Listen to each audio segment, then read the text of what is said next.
നമസ്കാരം, ഞാൻ doctor Lubna. Ice cream, biscuit, bread, bun, cake മുതലായവയൊക്കെ സ്ഥിരമായിട്ട് കഴിച്ചാൽ എന്താ കുഴപ്പമെന്ന് പലർക്കും സംശയമുണ്ടാവും. ഇതിനെക്കുറിച്ചാണ് ഇന്നത്തെ വീഡിയോ. ഇതൊക്കെ നമ്മുടെ വീട്ടിൽ സാധാരണയായിട്ട് എപ്പോഴും വാങ്ങുന്ന സാധനങ്ങളാണ് അല്ലേ. പക്ഷേ ഇതൊക്കെ ഒരു ഹെവിലി പ്രോസസ്ഡ് ഫുഡ് എന്നുള്ളൊരു കാറ്റഗറിയിൽ വരുന്ന സാധനങ്ങളാണ്. എന്താണ് പ്രോസസ്ഡ് ഫുഡ് എന്നുള്ളത് നമുക്ക് നോക്കാം. നമ്മുടെ കയ്യിലേക്ക് കിട്ടുന്ന ആഹാര സാധനങ്ങൾ കുറച്ച് ചെറിയ രീതിയിലുള്ള പ്രോസസ്സെങ്കിലും കഴിഞ്ഞിട്ടാണ് നമ്മുടെ അടുത്തേക്ക് സാധാരണ എത്തുന്നത്.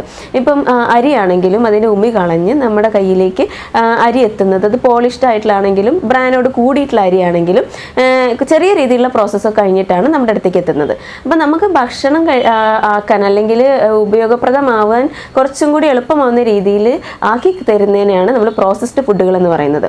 ഇത് തന്നെ കുറച്ചും കൂടെ അതിന് സൂക്ഷിച്ച് വെക്കാൻ പാകത്തിന്, അതുപോലെ ടേസ്റ്റ് കുറച്ച് കൂടാൻ വേണ്ടിയിട്ട്, കുറച്ചധികം കാലം അത് നല്ലൊരു ടെക്സ്ചറോട് കൂടി നിൽക്കാൻ വേണ്ടിയിട്ട്, അതുപോലെ ഒരു പ്രത്യേക തരം ഫ്ലേവറുകൾ, അതുപോലെ തന്നെ കളറുകൾ, നല്ല കളർ ഫുഡിന് കിട്ടാൻ വേണ്ടിയിട്ട്, ഇങ്ങനെ പല ആവശ്യങ്ങൾക്ക് വേണ്ടിയിട്ടും ഈ ഭക്ഷണ സാധനങ്ങളിൽ ഫുഡ് അഡിക്റ്റീവ്സ് സാധാരണയായി ചേർക്കാറുണ്ട്.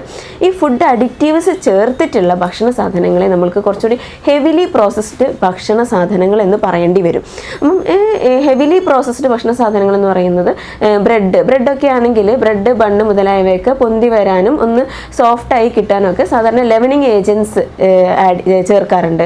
അതുപോലെ അച്ചാർ മുതലായവ കുറച്ചധികം കാലം നിൽക്കാൻ വേണ്ടിയിട്ട് അമിതമായ അളവിൽ ഉപ്പ് ചേർക്കാറുണ്ട്. അതുപോലെ തന്നെ അതിനകത്ത് സോഡിയം ബെൻസോയേറ്റ് പോലത്തെ പ്രിസർവേറ്റീവ്സ് ചേർക്കാറുണ്ട്.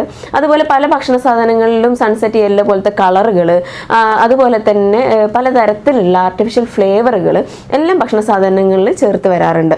ഇങ്ങനെയുള്ള ഭക്ഷണ സാധനങ്ങൾ നമ്മൾ സ്ഥിരമായിട്ട് കഴിക്കുന്ന സമയത്ത് നമുക്ക് പല രീതിയിലുള്ള ആരോഗ്യ പ്രശ്നങ്ങൾ ഉണ്ടാവാം. ഏതൊക്കെയാണ് നമ്മളിങ്ങനെ സ്ഥിരമായിട്ട് ഉപയോഗിക്കുന്നത്, അവോയ്ഡ് ചെയ്യേണ്ടതെന്ന് നമുക്ക് നോക്കാം. സാധാരണ രീതിയിൽ ബ്രെഡ്, അതുപോലെ ബണ്ണ്, ബിസ്ക്കറ്റ്, കേക്ക്, ബേക്കറി സാധനങ്ങൾ, അച്ചാറുകൾ, അതുപോലെ തന്നെ നമ്മൾ വാങ്ങിക്കുന്ന നെയ്യ്, സോസുകൾ, അങ്ങനത്തെ ഡെസേർട്ട് മിക്സുകൾ, അങ്ങനത്തെ സാധനങ്ങളൊക്കെ നമ്മൾ കഴിയുന്നതും അവോയ്ഡ് ചെയ്യണം. ഇത് വലിയ വലിയ ലിസ്റ്റ് ആയിരിക്കും, നമ്മൾ എല്ലാവരും സാധാരണ യൂസ് ചെയ്യുന്ന സാധനങ്ങളായിരിക്കും. പക്ഷേ ഇത് എളുപ്പത്തിൽ ഐഡൻറ്റിഫൈ ചെയ്യാൻ വേണ്ടി നമ്മൾ എന്ത് ചെയ്യണമെന്ന് വെച്ചാൽ, നമ്മുടെ കയ്യിൽ കിട്ടുന്നത് ഒരു പാക്കറ്റായിട്ടോ ക്യാനിലായിട്ടായിരിക്കും ഇങ്ങനത്തെ ഭക്ഷണ സാധനങ്ങൾ നമുക്ക് കിട്ടുക. നമ്മൾ ചെയ്യേണ്ടത് ഇതിൻ്റെ ലേബൽ നോക്കാൻ നമ്മൾ ശ്രദ്ധിക്കണം എപ്പോഴും. ആ ലേബലിനകത്ത് നമുക്ക് നോക്കിക്കഴിഞ്ഞാൽ, ഇപ്പോൾ ഗോതമ്പ് പൊടിയാണെങ്കിൽ അതിനകത്ത് വീറ്റ് ഫ്ലോർ അല്ലാത്ത ബാക്കി എന്തൊക്കെ സാധനങ്ങളുണ്ട് അത് നോക്കി നമുക്കത് വേണോ വേണ്ടേ എന്നുള്ളത് തീരുമാനിക്കാം. അങ്ങനെ ഓരോ കാര്യത്തിലും നമ്മൾ ഭക്ഷണം സാധനങ്ങൾ മേടിക്കുന്ന സമയത്ത് അതിൻ്റെ ലേബൽ നോക്കുന്നത് ഒരു ശീലമാക്കാൻ നമ്മൾ ശ്രദ്ധിക്കുക. അതിനകത്ത് കൃത്യമായിട്ട് അവർ ചേർക്കുന്ന പ്രിസർവേറ്റീവ്സ് ആണെങ്കിലും എല്ലാ ഫുഡ് അഡിക്റ്റീവ്സിൻ്റെ ഡീറ്റെയിൽസും അതിനകത്ത് കൊടുക്കാറുണ്ട്. അപ്പം അത് ശ്രദ്ധിച്ചതിന് ശേഷം വേണോ വേണ്ടേ എന്ന് നമ്മൾ തീരുമാനിക്കാവുന്നതാണ്. ഇങ്ങനെ നമുക്ക് കിട്ടുന്ന പാക്ക്ഡ് ആയിട്ടുള്ള ഭക്ഷണ സാധനങ്ങൾ, ഹൈലി പ്രോസസ്ഡ് ആയിട്ടുള്ള ഭക്ഷണ സാധനങ്ങളുടെ മെയിൻ ആയിട്ടുള്ള പ്രശ്നങ്ങൾ എന്തൊക്കെയാണെന്ന് നമുക്ക് നോക്കാം. ഒന്നാമത്തെ കാര്യം, ഇതിനകത്ത് ന്യൂട്രീഷണൽ വാല്യൂ വളരെ കുറവായിരിക്കും. അതായത് അതിനകത്ത് നമുക്ക് കിട്ടുന്ന മൈക്രോ ന്യൂട്രിയൻസ് ഉണ്ട്, സിങ്ക്, സെലീനിയം, മാഗ്നീഷ്യം പോലത്തെ, അതുപോലെ വിറ്റമിൻസുകൾ, ഇതൊക്കെ ഇതിനകത്ത് വളരെ കുറവായിരിക്കും. പക്ഷേ ഇതിൽ കലോറി വാല്യൂ ഭയങ്കര കൂടുതലായിരിക്കും. ചോക്ലേറ്റ്, ഐസ്ക്രീം ഒക്കെ കഴിക്കുമ്പോൾ കലോറി ഭയങ്കരമായിട്ട് കൂടുതലായിട്ട് വരും. അപ്പോൾ നമ്മൾ ഒരു ചോക്ലേറ്റ് കഴിച്ചാൽ തന്നെ നമുക്കൊരു ഹെവി മീൽ കഴിച്ചതിൻ്റെതായിട്ടുള്ള കലോറി വരും. അതൊക്കെ വളരെ നമുക്ക് ശരീരത്തിന് ദോഷം ചെയ്യുന്നതാണ്. രണ്ടാമത്തെ കാര്യം, ഇതിനകത്തുള്ള ഫുഡ് അഡിക്റ്റീവ്സ് തന്നെയാണ്. ഈ അഡിക്റ്റീവ്സ് അവർ ഒരു അഡ്മിസിബിൾ ആയിട്ടുള്ള ഒരു ഡെയിലി ഇൻടേക്കിൻ്റെ ഒരു അളവൊക്കെ പറയുന്നുണ്ടെങ്കിലും അതിൻ്റെ വിത്തിൻ ലിമിറ്റിൽ തന്നെ ആയിരിക്കും ഓരോ പാക്കറ്റിനകത്ത് അത് ചേർക്കുന്നത്. പക്ഷേ നമ്മൾ ഇത് തന്നെ സ്ഥിരമായിട്ട് കഴിക്കുന്ന സമയത്ത് നമ്മുടെ ശരീരത്തിൽ എന്തായാലും ഇതിൻ്റെ ദോഷഫലങ്ങൾ കണ്ടു തുടങ്ങും. പിന്നീട് ഇതിനകത്തുള്ള പ്രശ്നം ട്രാൻസ് ഫാറ്റി ആസിഡ്സ് ആണ്. ട്രാൻസ് ഫാറ്റി ആസിഡ്സ് എന്ന് പറഞ്ഞാൽ നമ്മുടെ ശരീരത്തിന് നല്ലതല്ലാത്ത കൊഴുപ്പാണ്. ഈ കൊഴുപ്പ് മിക്കവാറും ഇങ്ങനത്തെ ഭക്ഷണ സാധനങ്ങളിൽ കുറച്ച് അധികമായിട്ട് കാണാറുണ്ട്. അതിൻ്റെ ലേബലിൽ ഹൈഡ്രോജനേറ്റഡ് എന്നോ പാർഷ്യലി ഹൈഡ്രോജനേറ്റഡ് എന്നൊക്കെ നമുക്ക് അത് തിരിച്ചറിയാനുള്ളൊരു വഴികളായിട്ട് കണ്ടെത്താം. അതുപോലെ തന്നെ ടിൻ ക്യാൻസിൽ വരുന്ന ഭക്ഷണ സാധനങ്ങൾ ഉണ്ടാവും. അതിന് സാധാരണ ബൈഫിനോൾ എ, അതായത് BPA കോട്ടിംഗ് ആണ് സാധാരണ കൊടുക്കാറ്. ഇത് ഭക്ഷണ സാധനങ്ങളിലേക്ക് ലീക്ക് ആവുകയാണെങ്കിൽ തീർച്ചയായും ഇത് വളരെയധികം നമ്മുടെ ഹോർമോൺ ലെവലുകളെ വളരെ ദോഷകരമായി ബാധിക്കാൻ പറ്റുന്ന ഒരു കെമിക്കൽ തന്നെയാണിത്. അതുപോലെ തന്നെ സാധാരണ ഇങ്ങനത്തെ ഭക്ഷണ സാധനങ്ങളിൽ ഒന്നെങ്കിൽ നല്ല ഹൈ ലെവലിൽ ഷുഗർ, പഞ്ചസാര ചേർന്നിട്ടുണ്ടാവും, അതല്ല എന്നുണ്ടെങ്കിൽ ഹൈ ലെവലിൽ ഉപ്പ് ചേർന്നിട്ടുണ്ടാവും. ഇത് രണ്ടാണെങ്കിലും നമ്മുടെ ശരീരത്തിന് വളരെ ദോഷകരമാണ്.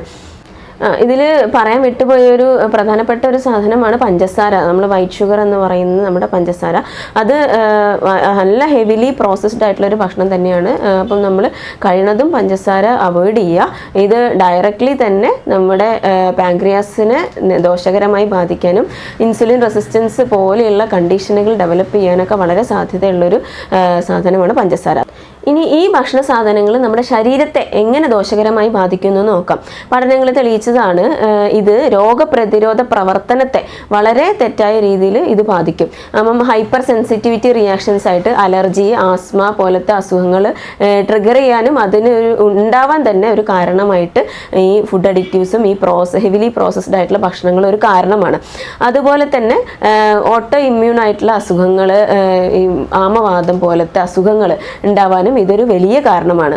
അതുപോലെ ഇതിലെ പല ഇൻഗ്രീഡിയൻസും BHA പോലെയുള്ള നമ്മുടെ നെയ്യിൽ, അതുപോലെ മാർക്കറ്റിലുള്ള ബ്രാൻഡഡ് ആയിട്ടുള്ള പൊട്ടറ്റോ ചിപ്സ്, അതുപോലെ ചൂയിങ്കം, ഇതിലൊക്കെയുള്ള BHA പോലത്തെ കെമിക്കൽസൊക്കെ വളരെയധികം കാർസിനോജനിക് ആണ്, നമ്മൾ ക്യാൻസർ ഉണ്ടാക്കുന്നതാണ് ഈ പദാർത്ഥങ്ങൾ.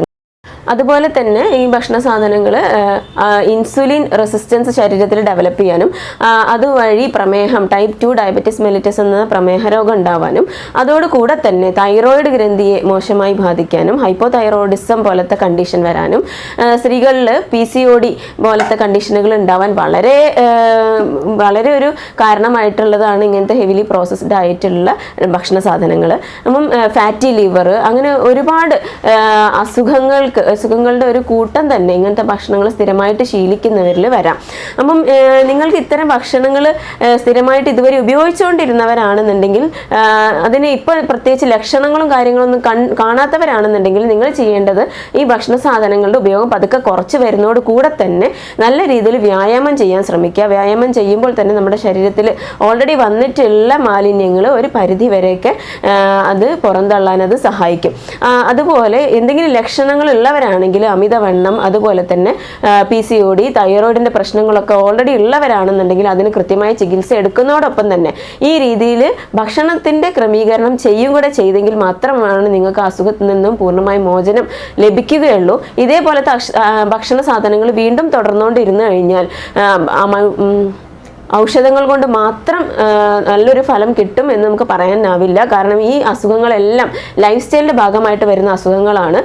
അതുകൊണ്ട് തന്നെ ഇതിൽ കൃത്യമായിട്ടുള്ള നമ്മുടെ ലൈഫ് സ്റ്റൈൽ മോഡിഫിക്കേഷൻ ചെയ്യാതെ നമുക്ക് നല്ലൊരു അസുഖത്തിൽ നിന്നൊരു മോക്ഷം കിട്ടാൻ വളരെ ബുദ്ധിമുട്ടായിരിക്കും.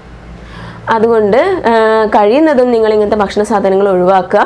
കുട്ടികൾക്കൊക്കെ പ്രത്യേകിച്ച് ഇത് വിശപ്പ് കുറയാൻ വലിയൊരു കാരണമാണ്. വലിയവർക്കും അതെ, വിശപ്പ് ഉടനെ തന്നെ നമ്മുടെ ഡൈജസ്റ്റീവ് സിസ്റ്റത്തെ പെട്ടെന്ന് ബാധിക്കുന്നതുകൊണ്ട് തന്നെ നമുക്ക് കുറച്ച് നേരത്തേക്ക് വിശപ്പ് ഉണ്ടാവില്ല. വിശപ്പുണ്ടെങ്കിൽ തന്നെ ദഹനം വളരെയധികം മോശമായിരിക്കും. അതുകൊണ്ട് തന്നെ ബാക്കി ഭക്ഷണ സാധനങ്ങൾ നമ്മൾ കഴിക്കുമ്പോൾ നമുക്ക് കിട്ടേണ്ടതായിട്ടുള്ള പോഷകങ്ങളൊന്നും നമ്മുടെ ശരീരത്തിലേക്ക് ആഗിരണം ചെയ്യാതെയും ആവും ഇങ്ങനത്തെ ഭക്ഷണ സാധനങ്ങൾ നമ്മൾ കൂടെ കഴിക്കുമ്പോൾ. അപ്പം നിങ്ങളെല്ലാവരും കഴിയുന്നതും ഇങ്ങനത്തെ ഭക്ഷണ സാധനങ്ങൾ നമ്മൾ ഒഴിവാക്കാൻ തന്നെ ശ്രമിച്ചുകൊണ്ടിരിക്കാം. കൂട്ടത്തിൽ ചെറിയ രീതിയിൽ വ്യായാമം ഇതുവരെ ചെയ്യാത്തവരാണെങ്കിൽ ചെയ്യാനും ശ്രമിക്കുക. ഈ വീഡിയോനെ കുറിച്ച് നിങ്ങളുടെ അഭിപ്രായങ്ങൾ നിങ്ങൾ കമൻ്റാക്കി രേഖപ്പെടുത്താൻ ശ്രമിക്കുക. അതുപോലെ നിങ്ങൾക്ക് എന്തെങ്കിലും സംശയങ്ങളുണ്ടെങ്കിലും കമൻറ്റ് ബോക്സിൽ ഇടാൻ വേണ്ടി ശ്രദ്ധിക്കുക. നന്ദി.